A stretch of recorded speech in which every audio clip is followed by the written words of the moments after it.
Quite honestly, look, I'm not here to talk politics. I'm here to talk about patients. And the reality is that what we're seeing right now in our emergency rooms is dire. Last week when I went to work, we talked about the one or two patients amongst the dozens of others that might have been a coronavirus patient. This week in my shift yesterday, nearly every single patient that I took care of was coronavirus, and many of them extremely severe. Many were put on breathing tubes, many decompensated quite quickly. There is a very different air this week than there was last week.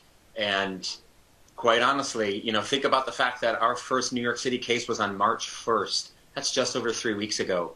To think that we'll be in any place to lift these restrictionary measures by Easter in just, in 2 or 3 weeks, for me, seems completely magical thinking. What we know is that there's math and modeling that can tell us that the number of cases is going to continue to rise. We're really at the beginning of this outbreak, and you can feel that. You can sense that. It's palpable on the front lines in the emergency department.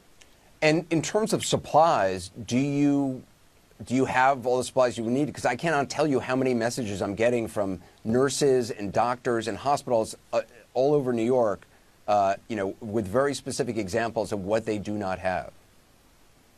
Yeah, the supply chain is extremely tight. One thing I tell people is that when I worked in West Africa for Ebola, the one thing I never worried about was having enough PPE, the personal protective equipment.